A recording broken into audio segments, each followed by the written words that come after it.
Have you been on safari and wondered, maybe I should utilize the video feature of my mirrorless camera? Today I'm going to take you through the key fundamental basics of introducing you and encouraging you to use video. So stick around and we'll learn some key functions and some important points that differ video functions to what you would utilize for shooting stills.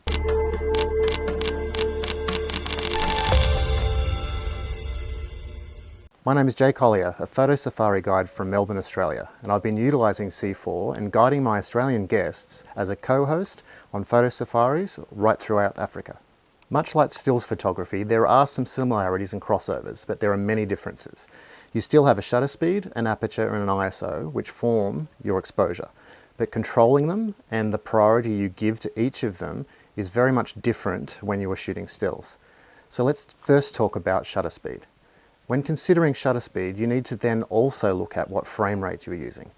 In your camera, your frame rate options on most mirrorless cameras, regardless of which make and model you are using, is generally 25, 50 and 100 frames, with 25 frames a second being utilised for the standard cinematic look, with 50 frames giving you a higher frame rate, better for capturing action, and giving you more ability to slow that footage down in post.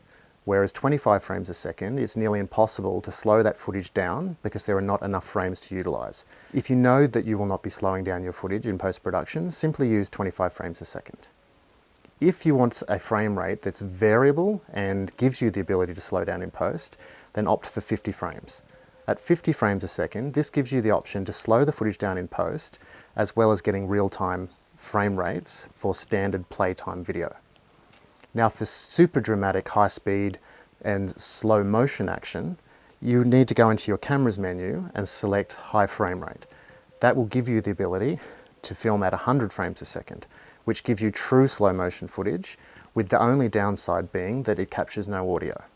Now we've covered off frame rate, the important thing to think of now is your shutter speed, which is what we call a global shutter. Global shutter simply means your shutter speed needs to be twice your frame rate. So if you are shooting at 25 frames a second, your shutter speed must be locked in at a 50th. If you're shooting at 50 frames a second, then your shutter speed must be locked in at 100th of a second. Whereas if you're filming in high speed 100 frame a second footage for dramatic slow motion, then your shutter speed must be locked in at 200th of a second. That leaves you with aperture. Aperture still is based exactly the same way as you would for stills, and its primary objective is for your depth of field. So whether you would like a blurry background and tight focus on your subject, or if you have a long distance shot where you've got a herd of elephants walking into frame, you might opt for smaller apertures to enable you to get a deeper depth of field. Now the final thing is ISO. ISO you really want to lock down manually. You can use auto ISO, but what you'll find is panning between two different scenes may cause the ISO to fluctuate and your exposure to become unstable, which for still images is no problem because it's a still image. In video, this looks quite distracting and you're much better off locking your ISO in manually. So the process of setting your exposure for video is simply select your shutter speed based on the frame rate, select your aperture based on the depth of field required for the shot you have in mind, and simply adjust your exposure by moving your ISO until your exposure balances. Now as an example, if you were filming at 25 frames a second with a shutter speed of a 50th of a second, and you might be using a 400mm 2.8 lens, or something like an 85mm 1.2 lens. Trying to get 100th of a second shutter speed in full sun is impossible to do. You will simply overexpose your entire image. So to control exposure, you will need a variable ND filter, like the one I have here, made from a company called Hyder. So Hyder produced this filter here, which is a variable ND with a built-in polarizer, being that you have 3 to 7 stops of exposure adjustment with the silver pin on the side, and then the red ring you rotate to add polarization. So in turn, what you will see is this whole filter getting darker and lighter.